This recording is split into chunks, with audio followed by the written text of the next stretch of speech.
সুপ্রিয় দামরাই সরকারি কলেজের বিজ্ঞান শাখার শিক্ষার্থীবৃন্দ, আজকের অনলাইন রসায়ন ক্লাসে আমাদের স্বাগত জানাচ্ছি। শিক্ষার্থীরা, রসায়ন দ্বিতীয় পত্রের তৃতীয় অধ্যায় পরিমাণগত রসায়ন অধ্যায়ের জারণ বিজারণ বিক্রিয়ার সমতাকরণ নিয়ে বিগত কয়েকটি ক্লাসে আলোচনা করছি। আজও আমরা জারণ বিজারণ বিক্রিয়ার সমতা করব। শিক্ষার্থীরা, প্রশ্নে লক্ষ্য করো, একটি সমস্যা দেওয়া রয়েছে। সমস্যাটি হলো আয়োডিন দ্বারা সোডিয়াম থায়োসালফেট জারিত হয়। বিক্রিয়াটি আয়ন ইলেকট্রন পদ্ধতিতে সমতা করো। এখন পূর্ববর্তী যতগুলো সমতাকরণ আমরা করেছি, লক্ষ্য করবে সাধারণত জারক হিসেবে আমরা পটাশিয়াম পারম্যাঙ্গানেট অথবা পটাশিয়াম ডাইক্রোমেট ব্যবহার করেছি এবং সেটি অম্লীয় মাধ্যমে অথবা কোনো অ্যাসিড দেওয়া ছিল। কিন্তু এখানে যে সমস্যাটি দেওয়া রয়েছে, এখানে কোনো অম্লীয় মাধ্যমও দেওয়া নেই, কোনো অ্যাসিডও দেওয়া নেই। তাহলে এক্ষেত্রে বিকারক দুইটি, আর পূর্ববর্তী যে আমরা সমতাকরণ করেছি সেখানে বিকারক ছিল তিনটি, একটি জারক, একটি বিজারক এবং একটি অ্যাসিড। কিন্তু আজকে এই সমতাটি আমরা অ্যাসিড ছাড়াই করব।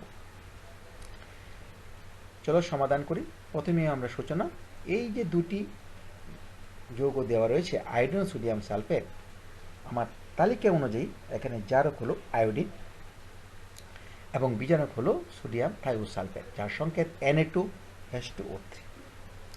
এখন জারকের জন্য আমরা লিখব হলো বিজারণ অর্ধ সমীকরণ, বিজারকের জন্য লিখব জারণ অর্ধ সমীকরণ। লিখলাম বিজারণ অর্ধ সমীকরণ। এখানে মনে রাখতে হবে, তোমরা মনে রাখবে যে এখানে আয়োডিন কিন্তু হ্যালোজেন গ্রহ, ক্লোরিন, ব্রোমিন, আয়োডিন তিনটিকে একসাথে, বা আরও আছে কিন্তু এটি বহুল পরিচিত, এই তিনটিকে একসাথে আমরা হ্যালোজেন বলতে পারি। হ্যালোজেনগুলো হলো জারক, এরা বিক্রিয়ার সময় দুটি ইলেকট্রন গ্রহণ করে হ্যালাইড আয়নে পরিণত হয়। এখানে যেহেতু আয়োডিন দুটি ইলেকট্রন গ্রহণ করে দুটি আয়োডিন আয়নে পরিণত হয়। এখন আয়োডিনের পরিবর্তে আমি ক্লোরিন দিতাম, তাহলে ক্লোরিনও কী করতো, দুটি ইলেকট্রন গ্রহণ করে দুটি আয়নে পরিণত হতো। যদি ব্রোমিন দিতাম, ব্রোমিন দুটি ইলেকট্রন গ্রহণ করে দুইটি ব্রোমাইড আয়নে পরিণত।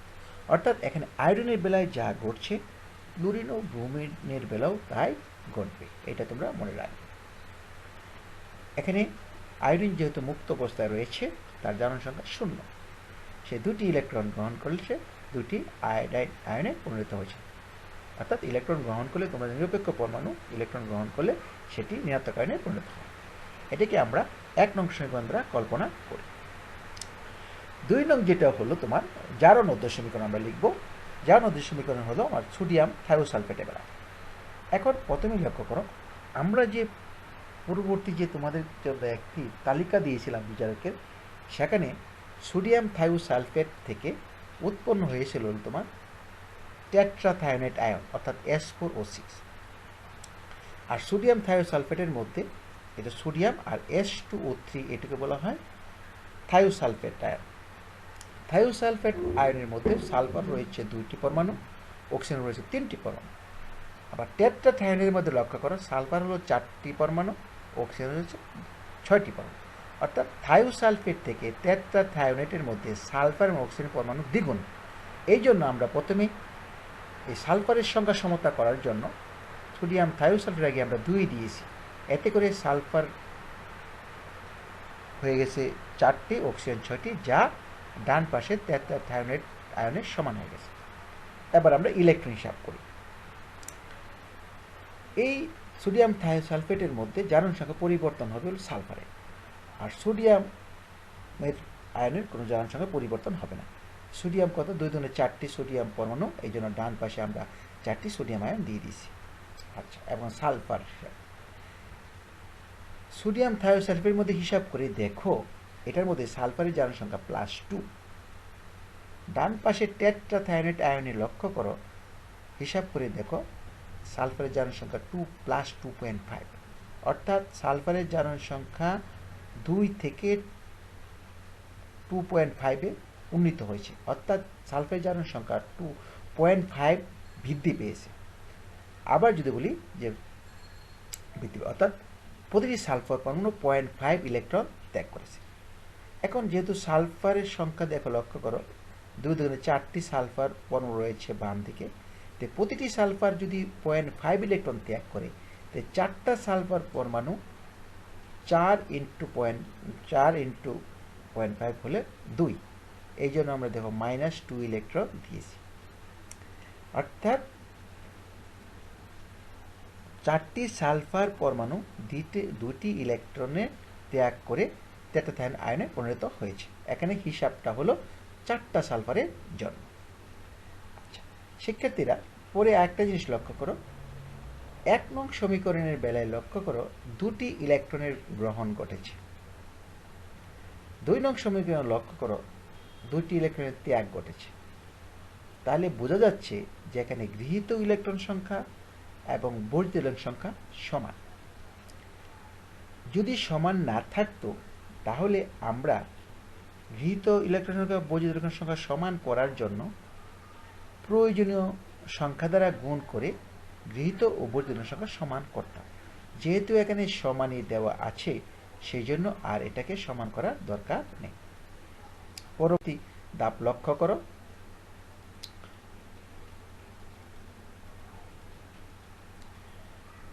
করো, যেহেতু এখানে গুণ করার কোনো দরকার নেই, সেই জন্যই আমরা সমীকরণ 1 ও 2 যোগ করে পাই, আমরা যোগ করলাম।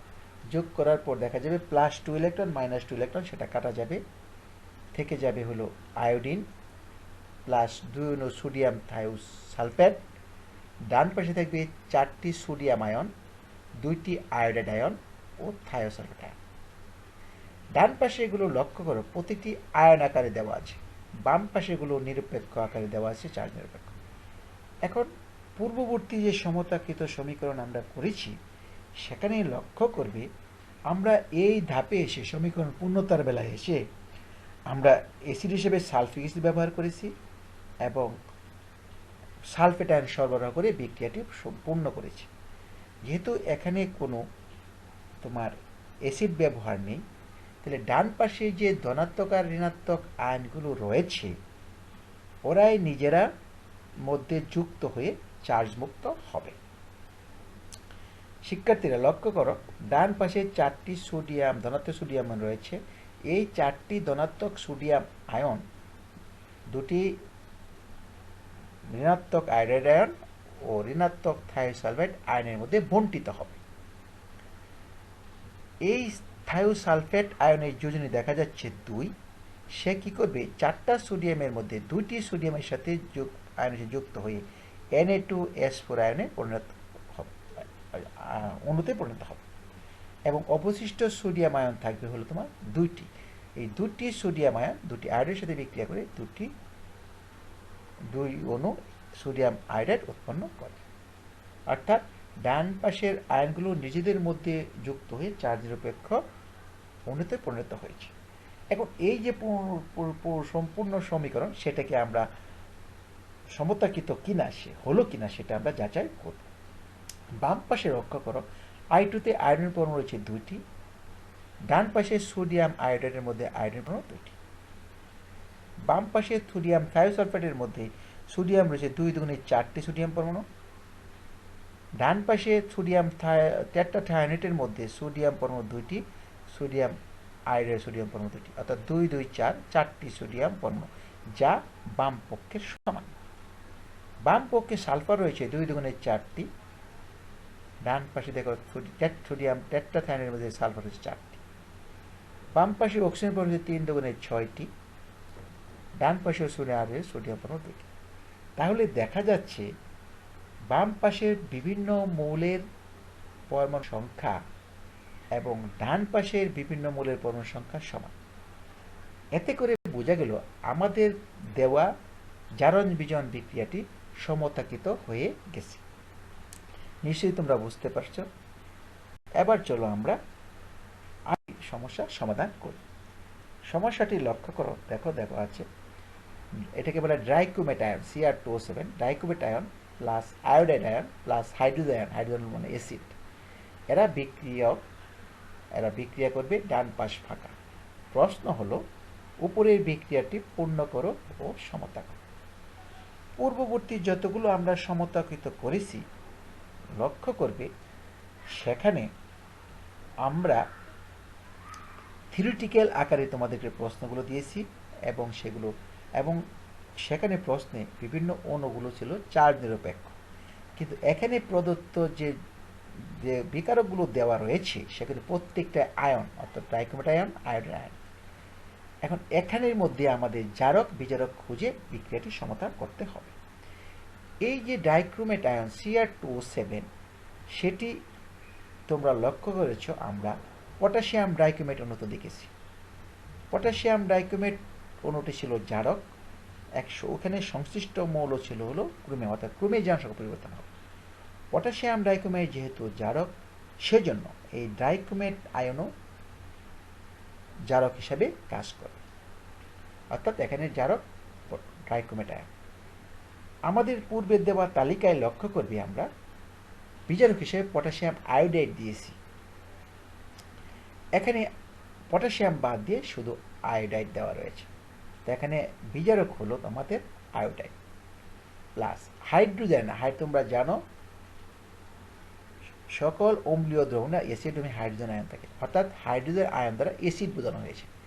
তাহলে এখানে আমার একটি জারক রয়েছে, এই বিক্রিয়া একটি বিজারক রয়েছে এবং অ্যাসিড রয়েছে অম্লীয় মাধ্যম। এই বিক্রিয়াকে আমরা এখন সমতা করব। সমাধান, প্রথমে সূচনা। এখানে জারক ডাইক্রোমেট আয়ন, বিজারক আয়োডাইড আয়ন। জারককে যে ডাইক্রোমেট আয়ন তার জন্য বিজারণ অধ্য সমীকরণ লিখব। এই বিজারণ অধ্য সমীকরণটি পূর্বে আমরা যে পটাশিয়াম ডাইক্রোমেটের জন্য যে বিক্রিয়ার সমীকরণটি লিখেছিলাম সেরকমই হবে। পার্থক্য হলো ওইখানে আমরা বাম পাশে পটাশিয়াম ছিল বলে ডান পাশে পটাশিয়াম আয়ন দিয়েছিলাম, এখানে আমরা পটাশিয়াম নেই, পটাশিয়াম দিব না। তো ডাইক্রোমেট আয়নের মধ্যে জারণ সংখ্যা পরিবর্তন হবে ক্রোমিয়াম, এবং ইতিপূর্বে তোমাদেরকে বলেছি এই ক্রোমিয়াম পরমাণু 3টি ইলেকট্রন গ্রহণ করে তোমার Cr3+ আয়নে পরিণত হবে, অর্থাৎ এখানে ক্রোমিয়াম জারণ সংখ্যা +6, সে 3টি ইলেকট্রন গ্রহণ করে Cr3+ পরিণত হবে। এটা প্রতিটি ক্রোমিয়ামের জন্য, কিন্তু এখানে ক্রোমিয়াম পরমাণু দুটি ক্রোমিয়াম পরমাণু 6টি ইলেকট্রন গ্রহণ করে 2Cr3+, দুটি ক্রোমিয়ামে পরিণত হবে। শেষ ক্রোমিয়ামের বেলা। এখন অক্সিজেন পরমাণু রয়েছে হলো 7টি। এই 7টি অক্সিজেন পরমাণুকে প্রয়োজনীয় সংখ্যক, অর্থাৎ তার দ্বিগুণ সংখ্যক হাইড্রোজেন আয়ন দিয়ে পানিতে পরিণত করতে হবে। তো 7টি অক্সিজেন পরমাণু আমরা 14টি হাইড্রোজেন দিয়েছি এবং ডান পাশে 7 অণু পানি লিখেছি। এতে করে অক্সিজেন পরমাণু সমতা হয়ে গেল। এটাকে আমরা 1 নং সমীকরণ দ্বারা কল্পনা করি।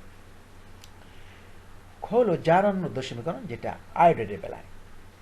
ইতিপূর্বে তোমরা পূর্বের বিক্রিয়া লক্ষ্য করেছ, আমি লিখেছি যে আয়োডিন দুটি ইলেকট্রন গ্রহণ করে দুটি আয়োডাইড আয়নে পরিণত হয়।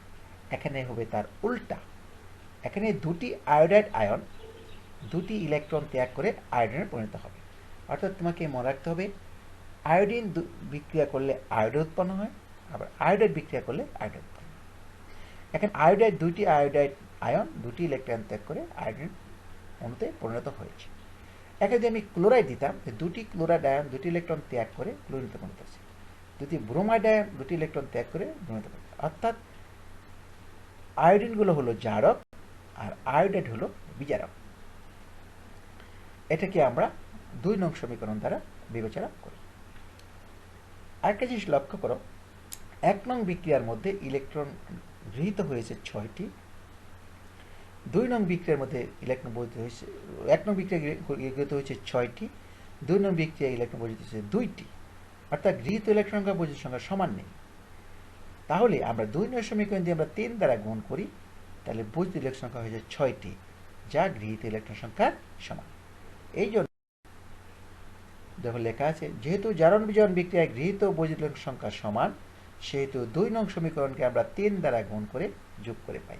অর্থাৎ 1 নং সমীকরণ অপরিবর্তিত থাকবে, 2 নং সমীকরণকে আমরা 3 দ্বারা গুণ করেছি। গুণ করার যোগ করার পর দেখো +6c আর -6c কাটা যাবে, থাকবে তাহলে কি ডাইক্রোমেট আয়ন, 6টি আয়োডাইড আয়ন, 14টি হাইড্রোজেন। এই যে 3টি আমার প্রদত্ত বিক্রিয়ার মধ্যে এই 3টি বিকারক ছিল, এই 3টি বিকারকে চলে আসছে শুধু সংখ্যা এসেছে, আর কিছু পরিবর্তন হয়, অর্থাৎ ট্রাইক্লোবিটারের কোনো সংখ্যা ছিল না। এ কারণেই আয়োডিন ছিল এখানে একটি, এখানে আছে 6টি, হাইড্রোজেন ছিল কিছু ছিল না, হাইড্রোজেন 14টি। আর ডান পাশে লক্ষ্য করো, যোগ করলে 2টি ক্রোমিয়াম আয়ন, 3টি আয়োডাইড আয়ন, 7টি পানির। এখন আমরা যুক্তিত সমীকরণ সমর্থকিত হলো কেন, তাহলে সেটা লক্ষ্য করো। এখন লক্ষ্য করো, এই যে বিক্রিয়াটি আসলো, এই ডান পাশে যেগুলো আসছে, আমার প্রদত্ত যে প্রশ্ন ছিল সেটার অনুরূপ হয়ে গেছে, যার প্রেক্ষিতে এটার মধ্যে আর কোনো সরবরাহ কিছু করার দরকার নেই। কারণ আমার প্রশ্নে যা দেওয়া ছিল, আমার উত্তরেও ডান পাশে বাম পাশে কিন্তু তা চলে আসছে, যার প্রেক্ষিতে এখানে আর কোনো কিছু সরবরাহ করে দেয়। এখানে এটার উত্তর, উত্তরটা সঠিক হলো কিনা সেটা এখন আমরা যাচাই করি। বাম পাশে ক্রোমিয়াম পরমাণু 2টি, ডান পাশেও ক্রোমিয়াম পরমাণু 2টি।